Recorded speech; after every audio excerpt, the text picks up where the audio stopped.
이번 시간에는 두 번째 단원 원과 부채꼴입니다. 먼저 첫 번째 개념 보겠습니다.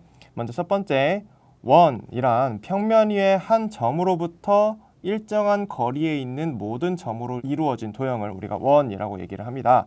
그래서 그 평면 위의 그 한 점, 원의 중심이라고 하죠. 그리고 그 일정한 거리를 우리가 반지름이라고 얘기를 하겠습니다.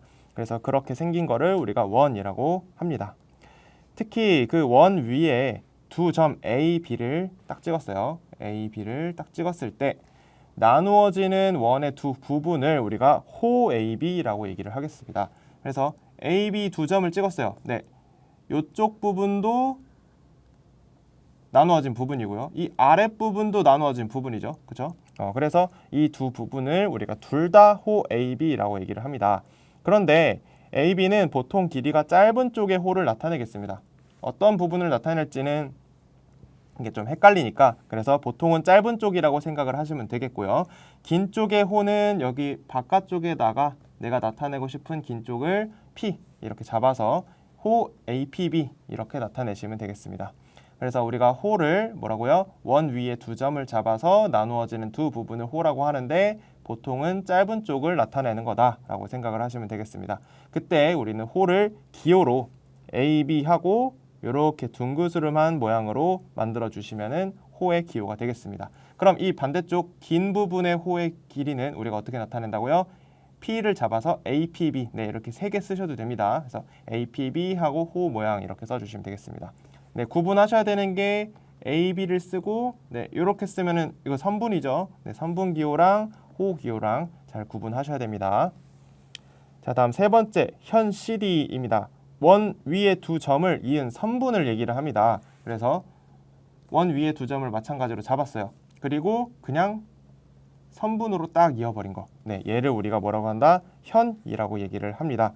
그래서 현은 이렇게 생겼죠. 네, 선분이에요. 그리고 원 위에 점을 원을 따라서 움직이면은 뭐가 되죠? 네, 호가 됩니다.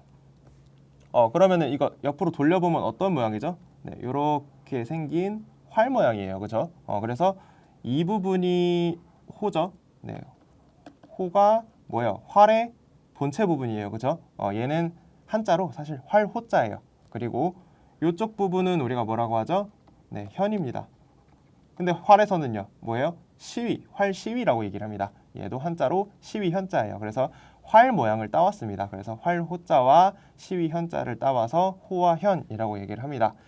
그래서 이렇게 얘기를 하겠고요. 또 원의 중심을 지나는 현은 그 원의 지름이다. 네, 원의 중심을 지나는 현, 원 위에 두 점을 이렇게 이어서 중심을 지나도록 만들어주면은 이게 바로 뭐예요? 네, 현이 되면서 곧 지름이 되는 거죠. 그래서 원의 중심을 지나는 현은 그 원의 지름이 된다. 그래서 원에서 지름은 길이가 가장 긴 현이 되겠죠. 자, 얘보다 더 위에 올라가면 더 짧아지죠. 그렇죠? 얘보다 더 아래 내려가면 더 짧아지죠. 지름이 가장 긴 현입니다. 다음 네 번째 개념, 네, 원 위에 두 점을 지나는 직선, 네, 원을 관통해서 지나는 직선이라고 생각을 하시면 돼요. 얘를 우리가 뭐라고 한다? 할선, 네, 분할한다 라는 뜻이에요. 네, 직선이 서로 분할을 한다. 다섯 번째, 부채꼴이에요. 원 O에서 두 반지름 OA, OB와 호 AB로 이루어진 도형 호입니다. 호. 그래서 반지름과 반지름 그리고 호 AB로 이루어진 부채꼴. 네, 이렇게 생긴 모양 뭐예요? 부채 모양이죠, 그렇죠? 그래서 부채꼴이라고 부릅니다. 여기서 좀 착각하시지 말아야 될 것은 부채 모양이라고 해서 이렇게 생긴 것만 부채꼴이라고 생각을 하시는데 여기랑 또 이쪽 홀을 가지고 부채꼴을 만들 수도 있겠죠. 그래서 부채꼴 모양이 이렇게 생길 수도 있어요, 그렇죠? 그래서 이것만 부채꼴이 아니다. 부채 모양이라고 해서 네, 이렇게 반지름과 호로만 이루어져 있으면은 다 부채꼴이라고 얘기를 할 수 있다. 그때 우리는 부채꼴 세 점을 다 들어서 A, O, B 이렇게 표현을 하겠습니다. 이렇게 쓸 때 여기서 O는 항상 중간에 들어가 주셔야 됩니다. 원의 중심이죠, 그렇죠? 그래서 부채꼴 A, O, B 이렇게 표현을 하겠습니다. 다음 여섯 번째 중심각이에요. 부채꼴 AOB에서 이 반지름과 반지름이 이루는 요 각을 우리가 뭐라고 하자? 중심각이라고 얘기를 하겠습니다. 그러면 이 부채꼴은 중심각이 어디일까요? 네, 반지름과 반지름이 이루는 각인 요쪽이겠죠, 그렇죠? 네, 각이 좀 큽니다. 그죠? 그래서 이렇게 생긴 것을 우리가 뭐라고 하자? 호 AB에 대한 중심각이다 라고 얘기를 하겠습니다. 다음 7번째 활골이에요. 원 O에서 현 CD와 호 CD로 이루어진 도형을 활골이라고 얘기를 한다. 우리가 아까 호와 현에 대해서 봤는데요. 네, 이 모양이 뭐라고요? 네, 활 모양이라고요. 그래서 현과 호로 이루어진 요 도형을 우리가 뭐라고 하자? 활골이라고 얘기를 하자. 왜요? 활이니까. 그죠? 그래서 현과 호로 이루어진 도형을 우리가 뭐라고 한다? 활골이라고 얘기를 하겠다. 자, 그러면요. 아까 지름에 대해서 가장 긴 현을 그었다고 했어요. 그죠? 그럼 얘는 현이라고 했죠. 그럼 이 아랫부분은 뭐가 되죠? 호입니다. 그죠? 원 위에 두 점을 원을 따라서 연결한 거기 때문에 자, 이 모양을 우리가 뭐라고 하죠? 반원이라고 얘기를 하죠. 어때요? 현과 호로 이루어진 반원이에요. 그죠? 반원은 활골인 동시에 부채꼴이다. 뭐예요?